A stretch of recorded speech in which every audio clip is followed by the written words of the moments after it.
St. Patrick's Day to all my Irish brothers and sisters out there. Welcome, welcome, welcome. So there's two statisticians that are flying from LA to New York.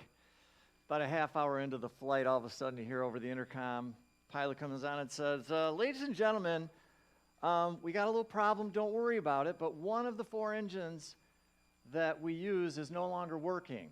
Not a problem, plenty of power, you're gonna make it just fine. It's just instead of being a 5-hour flight, it's gonna be about 7 hours. So everyone takes a deep breath and they relax. About a half hour goes by and all of a sudden you hear ladies and gentlemen, we have a little bit of an update.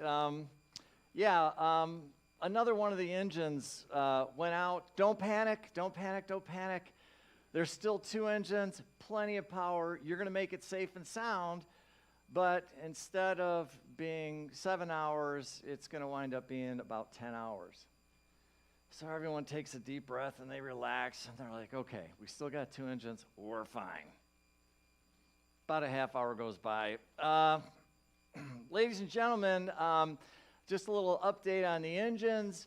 Basically, the third engine has now gone out. Don't worry, don't panic, because one engine has got enough power to get us there. The problem is, instead of taking 10 hours, it's gonna be probably closer to 12 hours, at which point in time the one statistician looks at the other and goes, dear God, I hope that other engine doesn't go out. We'll be up here forever. I think he missed the point. Anyways, we have been celebrating the Lent holiday, and it's really interesting because a couple of weeks ago, I started just wanting to really process this thing that Jesus had gone through in this time. And it was like, there was like this calling that was going on that was like, pay attention, Mike, pay attention. There's something that's going on here that's deeper in his story. And so what I'm gonna be doing is over the next 3 weeks, I'm gonna be sharing with you this thing that I've been shown, and my hope and prayer is that maybe there may be something here that you can take a look at, and it'll be helpful in you in your own spiritual journey, in your own awakening. And so I went into the book of Mark, and I read the following passage. The Son of Man is going to be betrayed into the hands of men. This is Jesus talking, okay? They will kill him, and after 3 days he will rise. But they do not understand what he meant and were afraid to ask him about it. This is Jesus talking, and he's telling people what he is going to go through.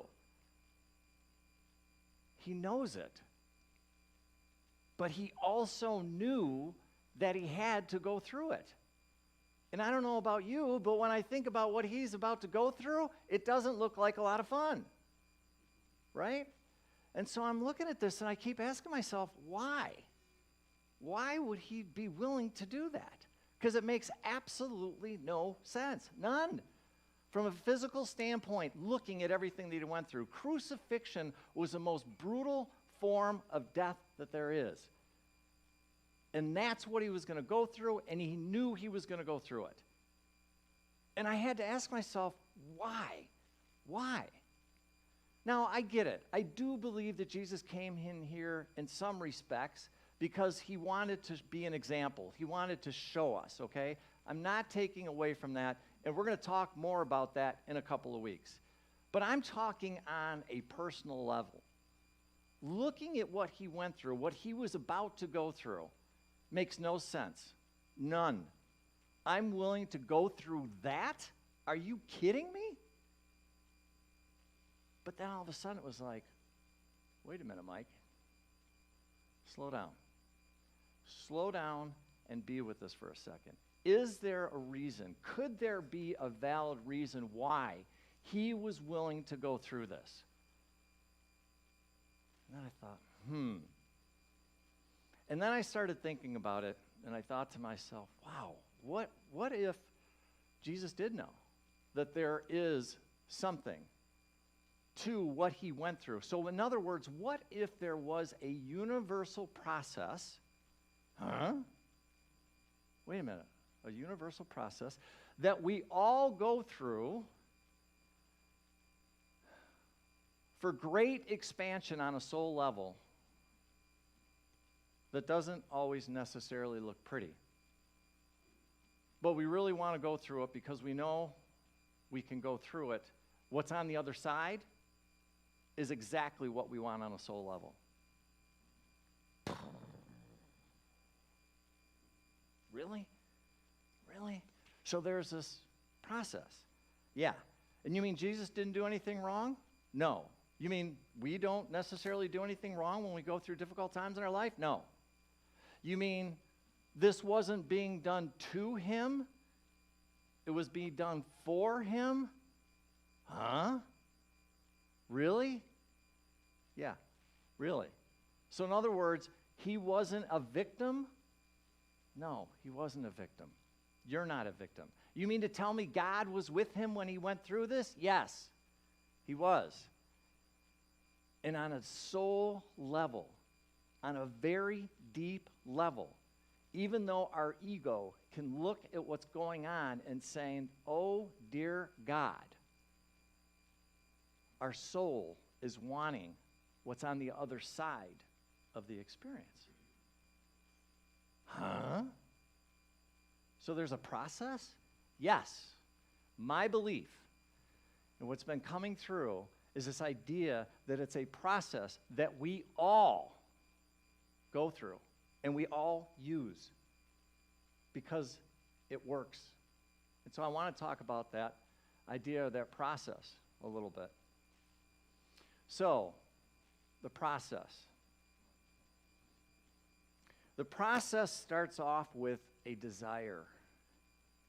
And sometimes that desire is conscious and sometimes it's unconscious because it's done on a soul level.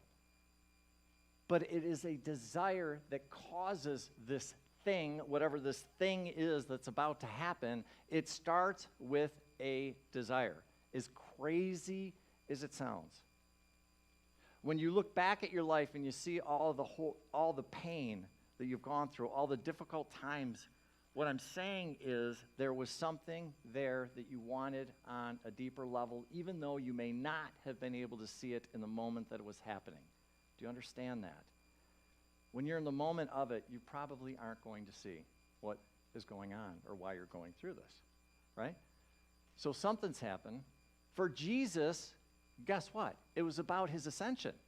He wanted to let go of the body. He knew he was more than the body. He wanted to let go of anything that told him he was separate from God. And so because of that, he looked at it and said, okay, I know I'm more than a physical body. I know I'm not separate from God. And so guess what? Here comes a situation for him to go through that experience of everything that he went through and all of it that we watch and just are horrified by. And yet he went through it. Why? Because he knew what was on the other side of it, right? So I don't exactly understand why. I mean, in my life, when I look at the stuff that I have gone through, we all of us have gone through difficult times. I can't sit there and say, well, this is why or that's why, especially when I'm in the middle of it. But what I have noticed is when I'm done going through it and I start thinking about it, and I'll share some of that with you in a minute, it makes perfect sense to me, even though in the moment I would have said, no way. So the point is, what I'm telling you is that on a soul level, sometimes we are wanting to learn things. And what needs to happen in order for us to learn them is not pretty. And it hurts. And it's painful. And yet, we still decide to do it. Because we know. Our soul knows this is what we need in order for us to do this. Right? And so then what happens? The setup. Well, what's the setup? It's really easy. The right perfect time, the perfect place, the perfect people, the perfect circumstances that come together and are orchestrated to perfection to create something to happen that is going to basically cause whatever needs to happen inside of you to go through this. I don't know what it is, although I can sit there and I will share with you some of mine. And it ain't pretty. And it hurt. And I mean hurt. On a soul level. Hurt. Pain. Tears. All of it. By the way, I know I'm not unique. Every single one of you have gone through very difficult times. Some of you are going through difficult times right now. I know you are. So I'm with you. We're with you. So there's the setup, right? Everything is perfectly orchestrated by the universe because you're calling it forward. You're saying, hey, there's something here for me. I think I'm ready for it. I think whatever I need to grow through, let's do it. Boom. There you go, right? It's a breakthrough, it's a transformation, it's a healing, or something. Something, right? Now, when these things come, you can accept them or you can reject them, right? There's times when you can say, okay, bring it, let's go. And there's other times where it's like, whoa, whoa, whoa, whoa, whoa. That might be a little bit too much, and then we can reject them, right? Isn't that how it works? Isn't that how we do this? Right. So we look at Jesus' example and we sit there and say, oh my God, this shouldn't have happened. This shouldn't be happening, right? How brutal. I mean, Pilate saying, yeah, kill him, hang him, right? But then again, as you start to get a broader perspective on it, you start to understand, wow, maybe Jesus really did want this so he could go through his ascension. Maybe that's what it is. Maybe when I look back at my life, I can sit there and go, maybe I wanted this. And then I think to myself, really? Like, this was a hard pill to swallow for a minute, but then all of a sudden I started looking back at the things that happened in my own life. And it's like, wow, my divorce was the most painful thing that I've ever been through up until that point in time. I couldn't fathom it. My parents had been married for 50 years. Divorce wasn't even something that came out of my mouth, let alone going through it. Yet, as painful as it was, when I went through that healing process, here's what I understood. I was in a codependent relationship. I'd completely lost myself. Lost.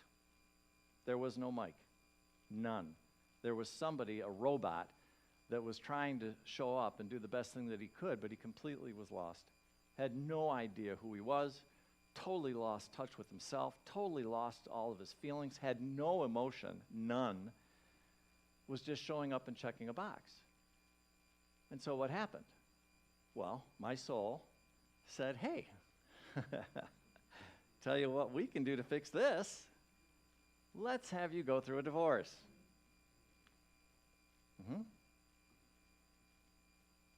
Do you know how many nights I sat on the floor in a bucket of tears, crying, pleading, begging God, please no, please no, please no.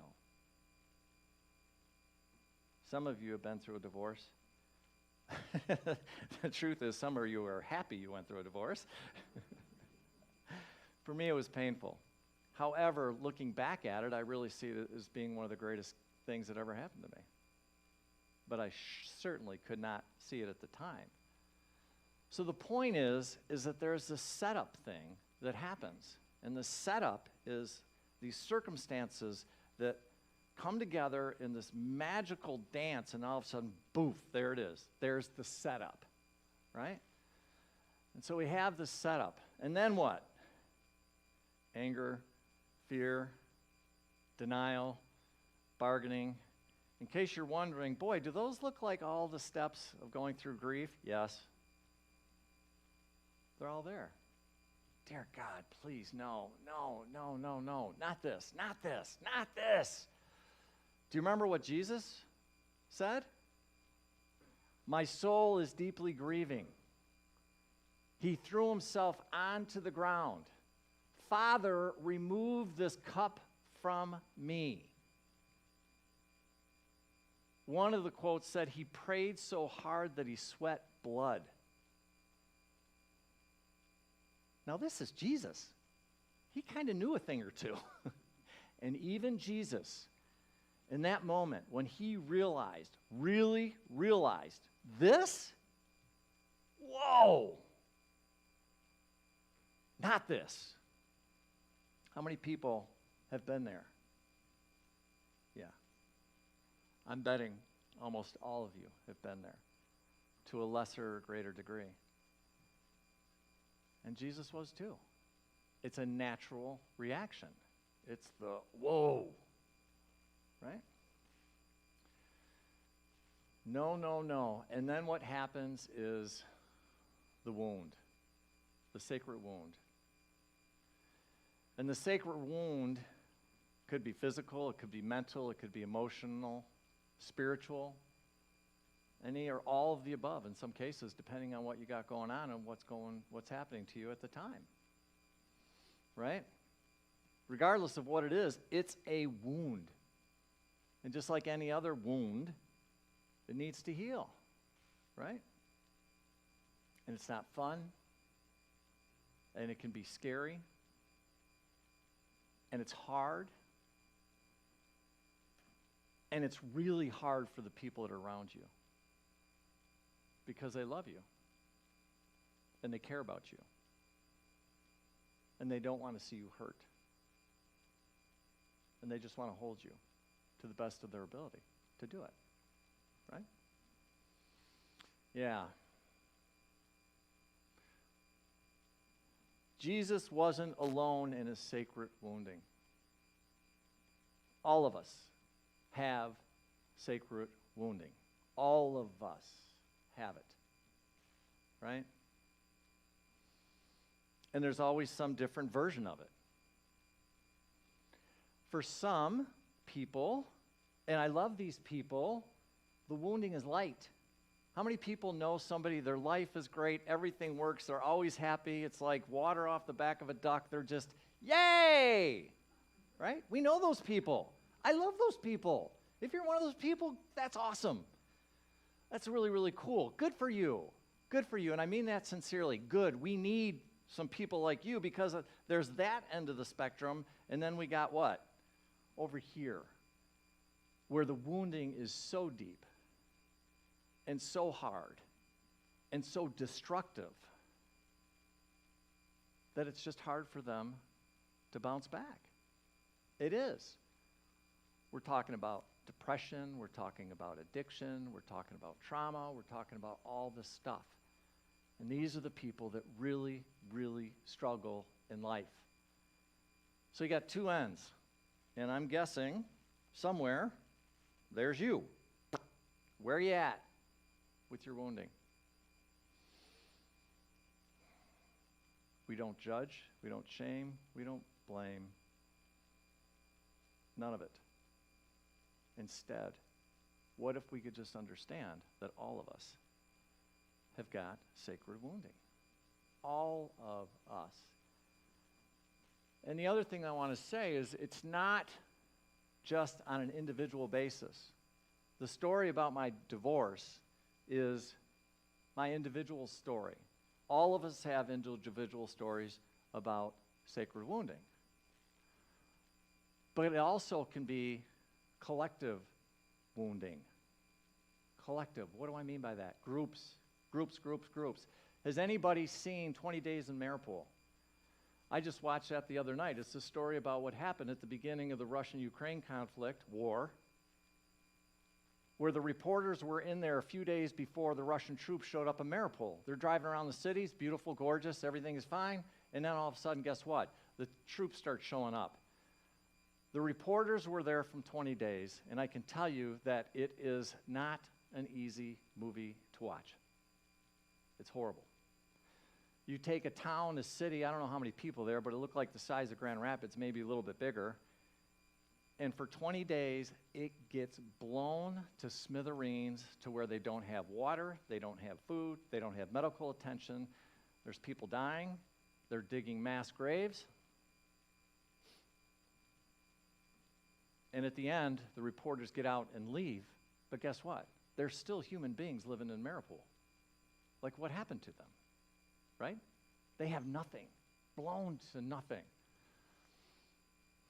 Last night, we watched the movie Cabrini. Has anybody seen it yet? Cabrini? Oh my God, it's so amazing. This amazing nun in the early 1900s goes from Rome to New York. She has this vision, she has this dream that she can make a huge impact in the world. And where do they send her? To the worst part of New York City called Five Points. And it's where all these Italian immigrants are coming in.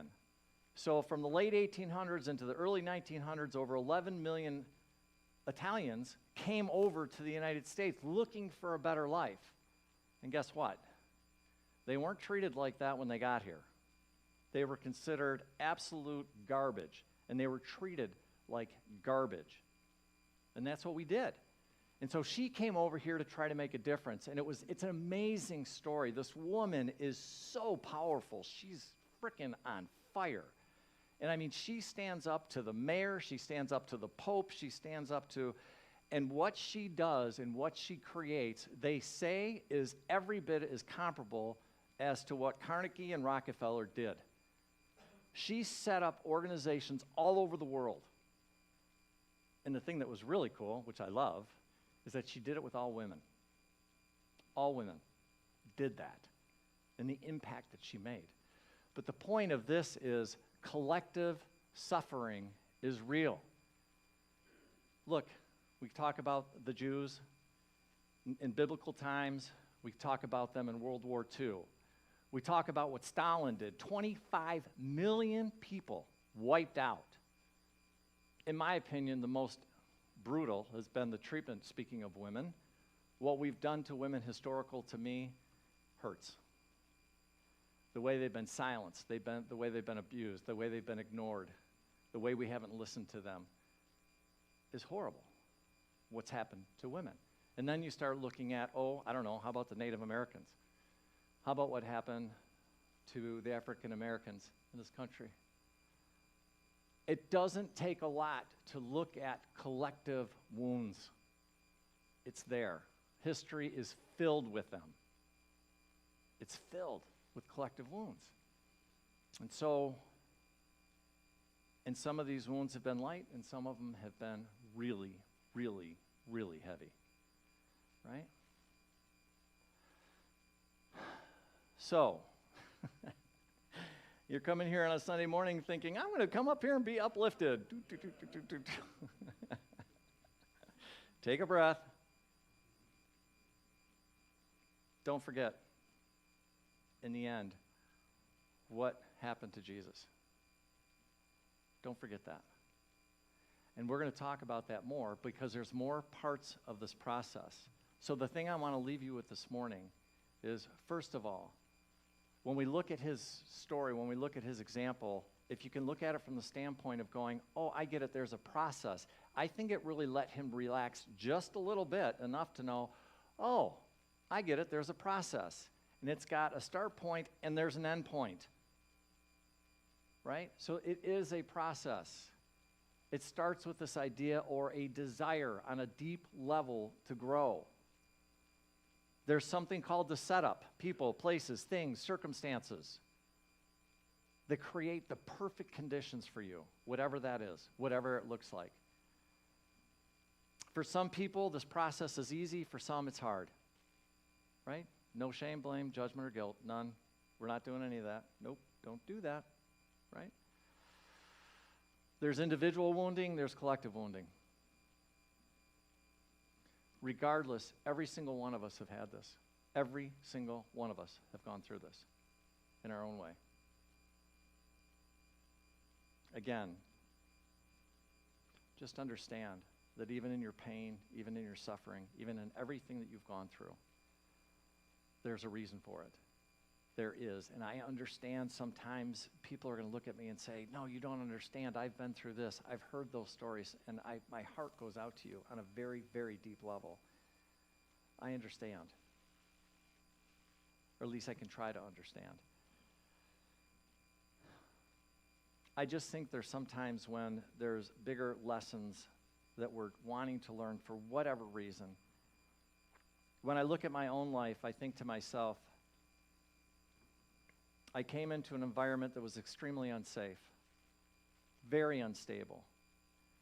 And I felt like what happened was that I had my will taken away from me. And as I grew up in life, I kept having starts and stops and struggles and pains and frustrations and relationships and money, and all this stuff was just a big pain in the you-know-what. And I struggled and I struggled and I struggled and I struggled. And I'd walk in that door every single Sunday and I would say, yeah, but there's God. And you know what? I struggled and I struggled and I struggled and I struggled. And I didn't understand and I didn't understand and I didn't understand and I didn't understand. Why? Why? And then all of a sudden, about a year or two ago, what was shown to me is, Mike, what would happen if you really wanted to stand fully back into your power this lifetime? But for whatever screwed up reason, you decided that in order for you to feel your power, you wanted to feel what it was like to not have any. What?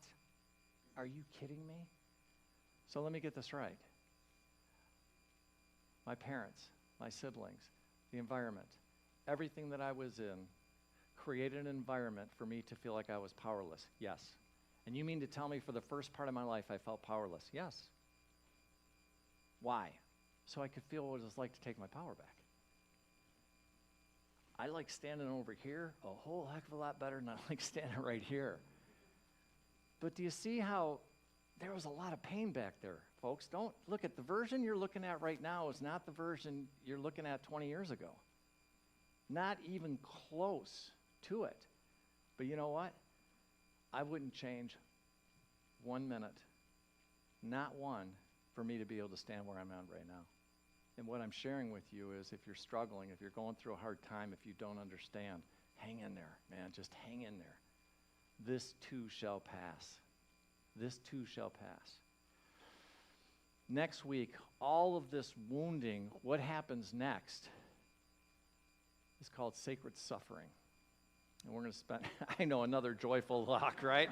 Whoa, Mike, we can't wait to hear about sacred suffering. Let's talk about sacred suffering. Oh, too much fun, right? Anyways,